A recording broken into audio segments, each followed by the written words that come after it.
नमस्कार, स्वागत है आप सभी का डीडी न्यूज के इस खास बुलेटिन एक्सप्रेस 100 में, जहां हम आपके लिए लेकर आते हैं राजनीति, मनोरंजन, देश, दुनिया, खेल और व्यापार जगत की सभी बड़ी खबरों को एक्सप्रेस यानी कि फटाफट अंदाज में।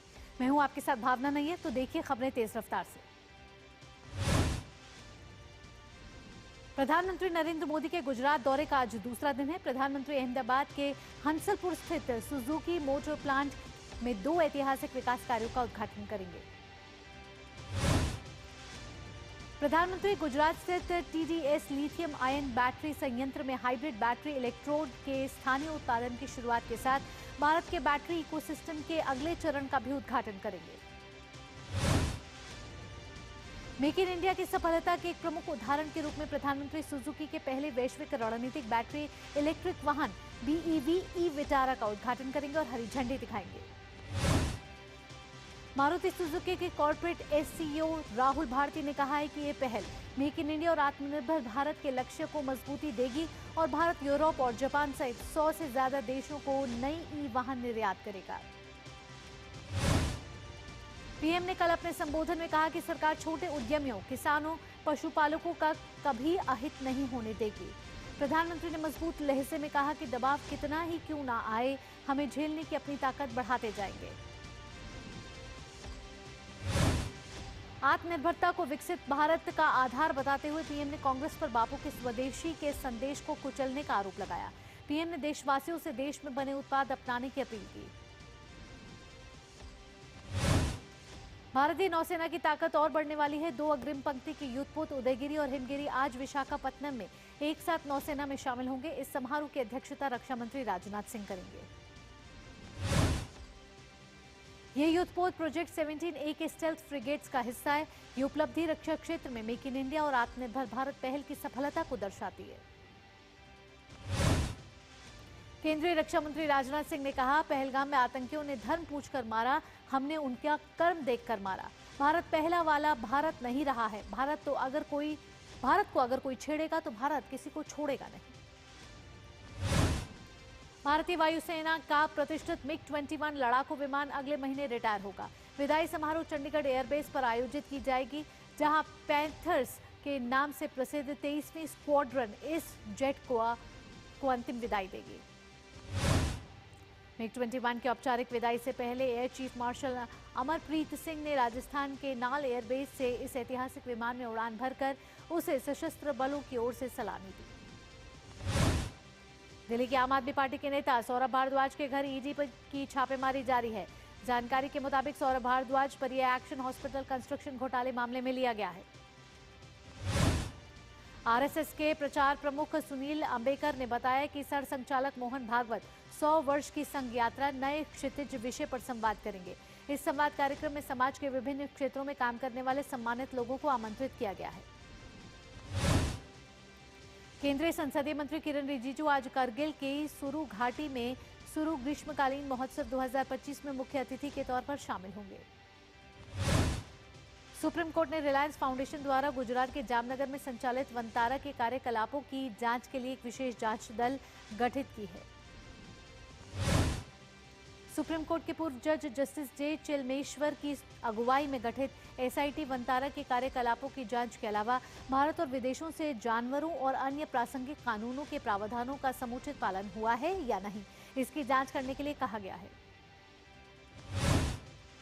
राज्यपाल और राष्ट्रपति के लिए लंबित विधेयकों पर फैसला लेने के लिए समय सीमा निर्धारित करने के मामले में सुप्रीम कोर्ट की संविधान पीठ प्रेसिडेंशियल रेफरेंस पर सुनवाई जारी रखेगी। नेशनल हेराल्ड मनी लॉन्ड्रिंग मामले में राउस एवेन्यू कोर्ट आज सुनवाई करेगा। कोर्ट ने ईडी की चार्जशीट पर संज्ञान लेने से पहले ईडी के वकील से कुछ बिंदुओं पर स्पष्टीकरण मांगा है। लखनऊ के इंदिरा गांधी प्रतिष्ठान में आज से 3 दिवसीय रोजगार महाकुंभ का आयोजन किया जा रहा है। 170 से अधिक कंपनियां 50,000 नौकरियां देंगी, जिसमें न्यूनतम कक्षा 8 पास युवाओं को भी मिलेगा अवसर। महाराष्ट्र के मुख्यमंत्री देवेंद्र फडणवीस ने छत्रपति शिवाजी महाराज टर्मिनल से सावंतवाड़ी कोंकण के लिए गणपति स्पेशल ट्रेन को हरी झंडी दिखाकर रवाना किया। इस दौरान देवेंद्र फडणवीस ने कहा कि मुंबई में रहने वाले कोंकण निवासी गणेश चतुर्थी मनाने के लिए अपने गांव जाते हैं। प्रधानमंत्री मोदी और केंद्रीय मंत्री अश्विनी वैष्णव के आशीर्वाद से गणेश उत्सव के दौरान कोंकण के लिए 367 विशेष ट्रेनें चलाई जाएंगी। हिमाचल प्रदेश में आज भी लगभग सभी जिलों में भारी बारिश की चेतावनी दी गई है। 2 जिले चंबा और कांगड़ा में तो बहुत तेज बारिश का रेड अलर्ट जारी किया गया है। प्रशासन ने अधिकांश जिलों में स्कूल, कॉलेज, आंगनबाड़ी केंद्र बंद रखने के आदेश दिए हैं। कल से जारी भारी बारिश से प्रदेश में जगह जगह भूस्खलन और सड़कें बंद होने की सूचना मिल रही है।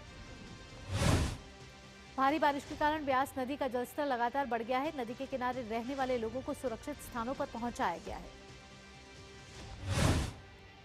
चंबा में रावी नदी पूरे उफान पर खतरे के निशान से ऊपर बह रही है, जिससे आसपास के इलाकों में बाढ़ का खतरा मंडरा रहा है। जिले में बाढ़ के चलते पवित्र मणि महेश यात्रा कल ही रोक दी गई थी। भारी बारिश की वजह से मनाली केलांग लेह मार्ग पर समाहन से पास सड़क क्षतिग्रस्त हो गई है। कई जगहों पर भूस्खलन की वजह से सड़कें क्षतिग्रस्त हो गई हैं। जम्मू संभाग में कल रात से भारी बारिश का दौर जारी है। मौसम विभाग ने जम्मू कश्मीर में अत्यधिक भारी बारिश का अलर्ट जारी किया है। प्रशासन ने लोगों से जलाशयों और भूस्खलन संभावित क्षेत्रों से दूर रहने की सलाह दी है। सांबा में बसंतर नदी, कठुआ में उज्ज और रावी नदी, डोडा, किश्तवाड़ और जम्मू में चिनाब नदी का जलस्तर तेजी से बढ़ रहा है। राजस्थान में भारी बारिश से आम जनजीवन व्यस्त हो गया है और किसानों के साथ साथ प्रशासन की मुसीबत भी बढ़ गई है। मौसम विभाग ने राज्य में अगले 2 से 3 दिन कुछ ही जिलों में हल्की से मध्यम और कहीं कहीं तेज बारिश की संभावना जताई है। राजस्थान के कई जिलों में बारिश के चलते स्कूलों में छुट्टी घोषित कर दी गई है। इससे पहले कल हुई भारी बारिश से प्रदेश में कई इलाके जलमग्न हो गए हैं। लोगों को आवाजाही में बड़ी दिक्कतों का सामना करना पड़ा। उधर पंजाब में बारिश अपना कहर बरपा रही है। पंजाब में आज भारी बारिश का रेड अलर्ट है। पठानकोट, होशियारपुर, जालंधर, कपूरथला, अमृतसर, गुरदासपुर, फाजिल्का के प्रभावित इलाकों में स्कूलों को बंद किया गया है। फाजिल्का के कई गांवों में पानी के घुसने से जनजीवन अस्त व्यस्त हो गया। उधर गुरदासपुर के कुछ गांवों में भी बाढ़ जैसे हालात पैदा हो गए हैं। दिल्ली एनसीआर में रुक रुक कर हो रही बारिश से मौसम खुशनुमा हो गया है। दूसरी तरफ बारिश से यमुना नदी का जलस्तर अभी भी खतरे के निशान के करीब बना हुआ है। बिहार के सहरसा जिले के बेलाही गांव में स्थित एक पुल बाढ़ के कारण ढह गया। पुल ढहने से कोई हताहत होने की खबर नहीं है। वहीं राजधानी पटना में भी लगातार हो रही बारिश से आम जनजीवन अस्त व्यस्त है। लोगों को आने जाने में दिक्कतों का सामना करना पड़ रहा है। गुजरात के कई इलाकों में लगातार बारिश हो रही है। अहमदाबाद, गांधीनगर, मेहसाणा, साबरकांठा और खेड़ा के नदी किनारे के इलाकों में बारिश से जनजीवन प्रभावित है। उत्तराखंड में घने बादलों का डेरा है और ज्यादातर क्षेत्रों में तीव्र वर्षा का दौर जारी है। पहाड़ों में लगातार हो रही बारिश आफत बनी हुई है। मैदानी इलाकों में भी झमाझम बारिश हो रही है। उत्तरकाशी में लगातार बारिश के चलते गंगोत्री नेशनल हाईवे जगह जगह बंद हो गया है। गंगोत्री राष्ट्रीय राजमार्ग डाबरानी में भारी भूस्खलन के कारण धरासू और नलूणा के पास मलबा बोल्डर आने से मार्ग अवरोध हो गया है। राजस्थान के जैसलमेर से एक अजीबोगरीब खबर सामने आई है। यहाँ वैज्ञानिकों को रेतीली धरती से 201 मिलियन साल यानी 20 करोड़ से भी ज्यादा साल पुराने जीवाश्म मिले हैं। मध्य प्रदेश के जबलपुर में भाजपा के राष्ट्रीय अध्यक्ष और केंद्रीय मंत्री जेपी नड्डा और मुख्यमंत्री मोहन यादव ने ग्वारी घाट पर मां नर्मदा अभिषेक और महाआरती कार्यक्रम में शामिल हुए।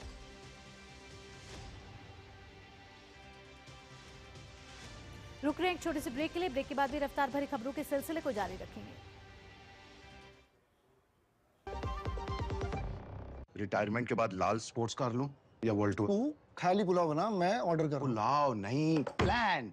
लाइफ इंश्योरेंस का रिटायरमेंट प्लान, गारंटीड पेंशन के साथ। सपनों को रखो सुरक्षित रिटायरमेंट प्लान के साथ। सबसे पहले लाइफ इंश्योरेंस। मेरी पसंद। मेरी पसंद। मेरी पसंद। मेरी पसंद। हमारी पसंद। हम सबकी पसंद। मजबूत देश का मजबूत सरिया हो गया स्टील।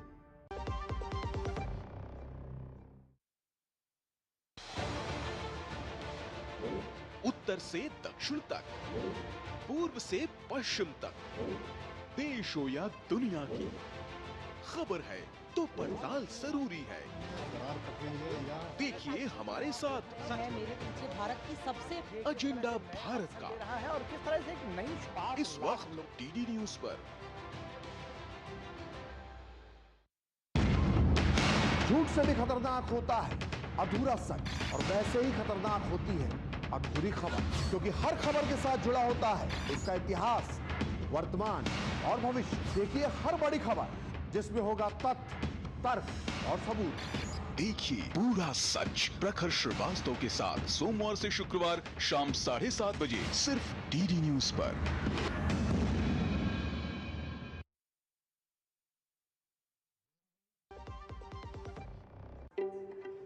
एक मिनट क्या हुआ? अभी से इतना खर्चा करोगे तो मेरी पढ़ाई का क्या करोगे? तुमने पहले लाइफ इंश्योरेंस का चाइल्ड प्लान सोच रखा है, इसके लिए। सपनों को रखो सुरक्षित चाइल्ड प्लान के साथ, सबसे पहले लाइफ इंश्योरेंस।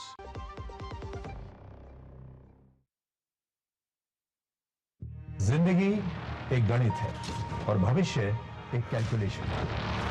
आपके चारों तरफ तैरती हुई खबरें एक मकर जाल की तरह हैं। देखते तो हम बहुत कुछ हैं, लेकिन सच कितना जानते हैं? क्योंकि सच तालों में बंद है। इसी सच को हम आपके लिए डीकोड करेंगे।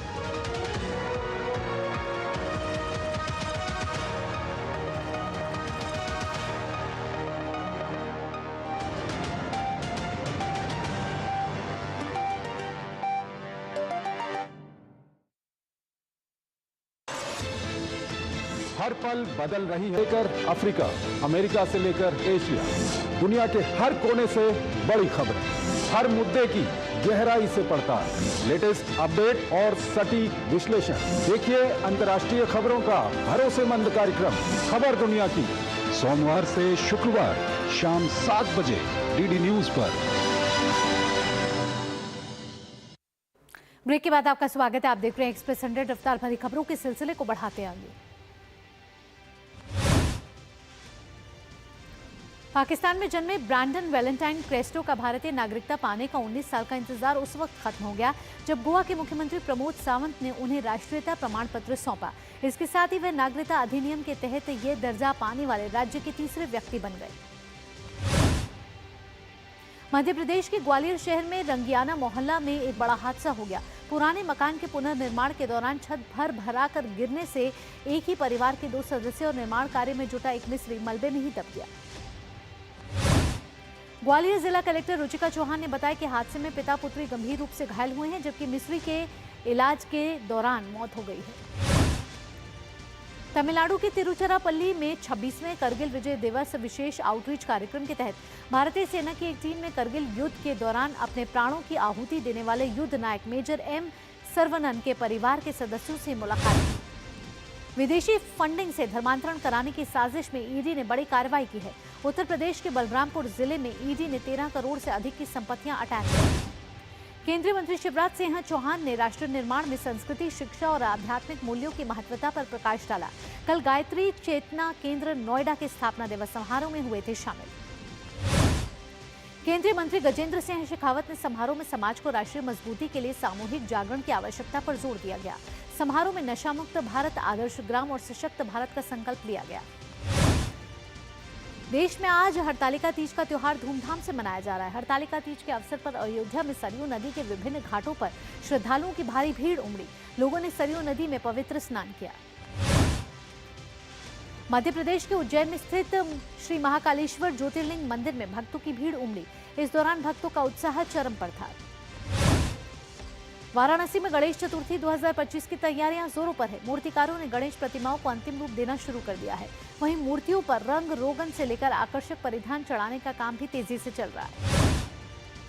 आरबीआई गवर्नर संजय मल्होत्रा ने दिया बड़ा बयान। उन्होंने कहा, आज से लागू होने वाले 50% अमेरिकी शुल्क से अगर देश की आर्थिक वृद्धि प्रभावित होती है तो केंद्रीय बैंक नीतिगत उपाय कर सकता है। इसके अलावा आरबीआई गवर्नर ने कहा कि अप्रैल 2027 से वाणिज्यिक बैंकों में बाजार, ऋण और परिचालन जोखिम के लिए बेसल 3 नियम लागू करेगा। इसके लिए ऋण जोखिम और अनुमानित हानि से जुड़े दिशा निर्देश का मसौदा जल्द ही जारी होगा। फिच रेटिंग्स ने भारत की क्रेडिट रेटिंग स्टेबल आउटलुक के साथ BBB पर बरकरार रखी है, जो देश की मजबूत आर्थिक वृद्धि और बाहरी वित्तीय स्थिति के समर्थन में है। फिच का अनुमान है कि अमेरिकी टैरिफ वृद्धि का भारत की जीडीपी वृद्धि पर सीधा प्रभाव मामूली रहेगा, क्योंकि अमेरिका को निर्यात जीडीपी का केवल 2% है। भारत और यूके के बीच हाल ही में हुए फ्री ट्रेड एग्रीमेंट को लेकर विशेषज्ञों ने बताया, इस समझौते से भारत का एल्यूमीनियम निर्यात 3 गुना बढ़ेगा। मौजूदा 21 किलोटन प्रति वर्ष जिसकी कीमत $93 मिलियन है, 2030 तक बढ़कर यह लगभग 65 किलोटन हो सकता है, जिसकी वैल्यू करीब $220 मिलियन होगी। वेदांता एल्यूमीनियम के सीईओ राजीव कुमार के मुताबिक ड्यूटी फ्री होने से भारतीय aluminium manufacturing, automotive parts, food और ड्रिंक पैकेजिंग और रिन्यूएबल एनर्जी इंफ्रास्ट्रक्चर जैसे सेक्टर्स में ज्यादा आकर्षक बनेगा। इरेडा ने सोमवार को ministry of new and renewable energy के साथ एक परफॉर्मेंस बेस्ड एमओयू पर साइन किया। इसमें वित्त वर्ष 2025-26 के लिए रणनीतिक लक्ष्यों को रूपरेखा दी गई है।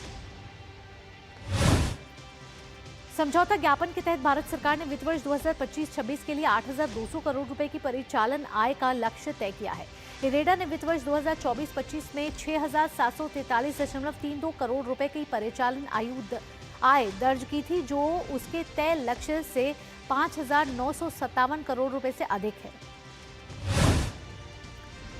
जेम ने एक ऐतिहासिक उपलब्धि हासिल करते हुए 15 लाख करोड़ रुपए का संचय ग्रॉस मर्चेंडाइज वैल्यू पार कर लिया है। जेम ने सार्वजनिक खरीद में पारदर्शिता, दक्षता और समावेशिता का नया युग शुरू किया है। जेम के सीईओ मिहिर कुमार ने इस मौके पर कहा कि जेम का लक्ष्य रहेगा समावेशिता को और गहरा करना, प्रक्रियाओं को और सरल बनाना और नवाचार को प्रोत्साहित करना।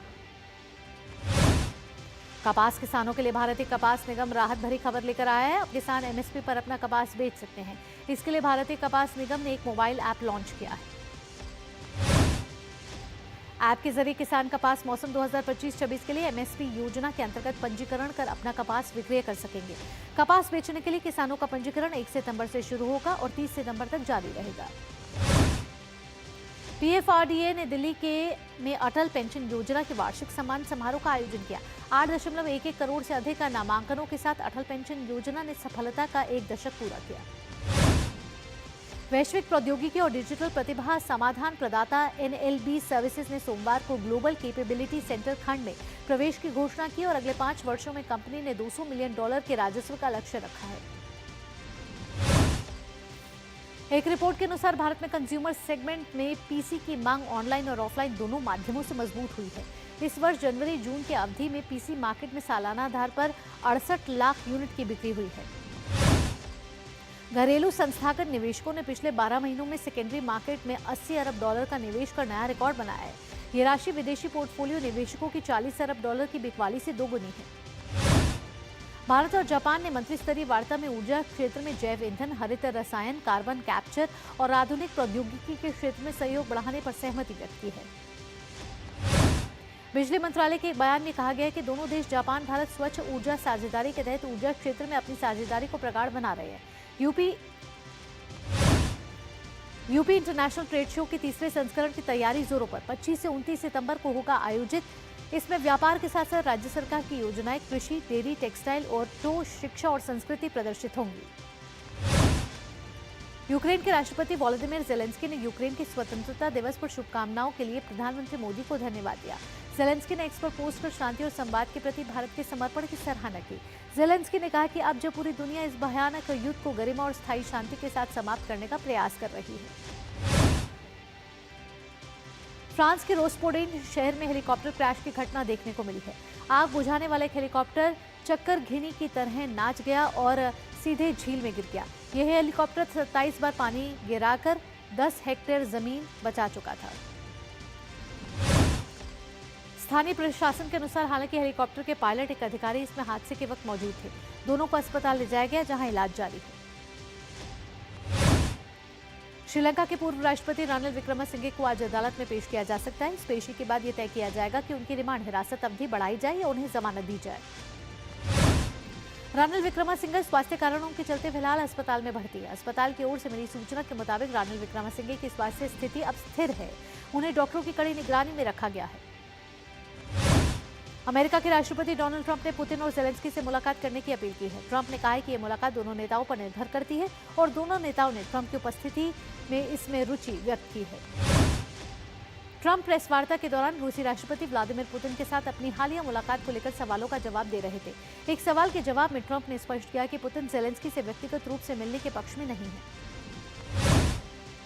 इसराइल ने सोमवार को गजा पट्टी के दक्षिण में स्थित नासेर अस्पताल पर हमला किया, जिसमें कम से कम 20 लोग मारे गए, जिनमें रॉयटर्स, एसोसिएटेड प्रेस, अल जजीरा और अन्य के लिए काम करने वाले 5 पत्रकार शामिल थे।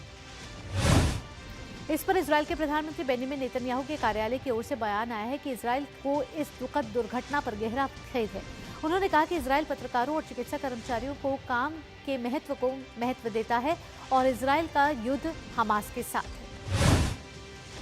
कोरियन एयर ने 103 बोइंग विमानों की खरीद का ऐतिहासिक सौदा किया है। लगभग $50 अरब के इस समझौते में नए विमान, इंजन और सर्विसिंग शामिल है, जिसमें बोइंग के 787, 777 और 737 मॉडल रहेंगे। अमेरिकी राष्ट्रपति डोनाल्ड ट्रंप ने फेडरल रिजर्व की गवर्नर लिसा कुक को उनके पद से हटा दिया है। अपने सोशल मीडिया प्लेटफॉर्म ट्रुथ पर उन्होंने इसकी जानकारी शेयर की। हाल ही में लिसा कुक पर गृह ऋण में धोखाधड़ी करने का आरोप लगा था। 20 अगस्त को इस मामले को लेकर डिपार्टमेंट ऑफ जस्टिस को एक क्रिमिनल रेफरल भेजा गया था। वियतनाम में आए तूफान काजिका के कारण 3 लोगों की मौत हो गई है और 10 लोग घायल हो गए हैं। तूफान के कारण अभी तक करीब 7,000 घरों को नुकसान पहुंचा है। हजारों हेक्टेयर धान की फसल जलमग्न हो चुकी है। 18,000 पेड़ गिर चुके हैं। ईरान के सर्वोच्च नेता खामनेई ने कहा कि अमेरिका के साथ मौजूदा स्थिति काफी कठिन है और तेहरान अपने परमाणु कार्यक्रम को लेकर पश्चिमी देशों के साथ गतिरोध के बीच वॉशिंगटन के दबाव के आगे कभी नहीं झुकेगा। एक बड़ा बयान देते हुए जर्मनी के चांसलर फ्रेडरिक मर्ज ने बर्लिन में एक कार्यक्रम में कहा कि जर्मनी को अमेरिका और यूरोपीय यूनियन के बीच हुई ट्रेड डील से अलग भी कदम उठाने चाहिए। मर्ज ने कहा कि अमेरिका WTO जैसे संस्थानों के नियमों को नहीं मान रहा। ऐसे में जर्मनी को दक्षिण अमेरिका, एशिया और अफ्रीका में भी अपने और साझा हित में व्यापार संभावनाओं को तलाशना होगा। भारत के निशानेबाज नीरू ढाना ने एशियन शूटिंग चैंपियनशिप 2025 में दिखाया दम। ट्रैप इवेंट के व्यक्तिगत और टीम इवेंट में जीता स्वर्ण पदक। एशिया कप हॉकी टूर्नामेंट की ट्रॉफी का हुआ अनावरण। 29 अगस्त से 7 सितंबर तक बिहार के राजगीर में टूर्नामेंट का आयोजन। भारतीय पुरुष हॉकी टीम सोमवार को बिहार के पटना पहुंची, जहां वह प्रतिष्ठित हीरो एशिया कप राजगीर 2025 में हिस्सा लेगी। विश्व बैडमिंटन चैंपियनशिप में आज से अपने अभियान की शुरुआत करेंगी पीवी सिंधु। सिंधु के सामने दूसरी बार विश्व खिताब जीतने की चुनौती। वर्ल्ड बैडमिंटन चैंपियनशिप में भारत को बड़ा झटका। पुरुष वर्ग में लक्ष्य सेन पहले दौर से हुए बाहर। चीनी खिलाड़ी शी यूकी ने सीधे गेम में 21-17, 21-19 से हराया। ओलंपिक पदक विजेता भारोत्तोलक मीराबाई चानू ने की दमदार वापसी। अहमदाबाद में आयोजित हो रही राष्ट्रमंडल चैंपियनशिप में 48 किलोग्राम भार वर्ग में जीता स्वर्ण। भारतीय फुटबॉल टीम के नवनियुक्त मुख्य कोच खालिद जमील ने CAFA नेशंस कप के लिए 23 सदस्यीय टीम का किया चयन। अनुभवी सुनील छेत्री टीम का हिस्सा नहीं। भारतीय पहलवान नेहा सांगवान को भारतीय कुश्ती महासंघ ने लगातार वजन प्रबंधन संबंधी समस्याओं के कारण सीनियर विश्व चैंपियनशिप टीम से किया बाहर। 2 साल के लिए किया गया निलंबित। ओलंपिक पदक विजेता नीरज चोपड़ा गुरुवार को डायमंड लीग फाइनल में उतरेंगे। नीरज को एंडरसन पीटर्स और जूलियन वेबर से मिल सकती है चुनौती। साल के चौथे ग्रैंड स्लैम US ओपन पूर्व विश्व नंबर 1 सर्बिया के नोवाक जोकोविच ने जीत के साथ शुरुआत की। पहले दौर में अमेरिका के लर्नर टाइन को हराया। रूस के डैनियल मेडवेडेव हुए उलटफेर का शिकार। पहले दौर में फ्रांस के बेंजामिन बोंजी ने 5 सेट तक चले मुकाबले में हराया। मेडवेडेव ने रैकेट तोड़ निकाला गुस्सा। जैक ड्रेपर ने जीत के साथ अभियान की शुरुआत की। पहले दौर के मैच में अर्जेंटीना के फेडरिको अगस्टीन को हराया। महिला वर्ग में अरीना सबालेंका ने जीत के साथ की शुरुआत। पहले दौर के मैच में स्विट्जरलैंड की रेबेका मासारोवा को 7-5, 6-1 से हराया। कजाकिस्तान की एलिना रायबकीना ने भी जीत के साथ भरा दम। पहले राउंड में अमेरिका की जूलिएटा पेरेजा को 6-3, 6-0 से पराजित किया। और ब्रिटेन की एमा रैडुकानो ने भी दर्ज की जीत। जापान की एना शाबिहारा को 6-1, 6-2 से शिकस्त दी। इसी के साथ एक्सप्रेस 100 में फिलहाल इतना ही। देश और दुनिया की बाकी खबरों के लिए आप जुड़े रहिए DD न्यूज के साथ। दीजिए अनुमति। नमस्कार।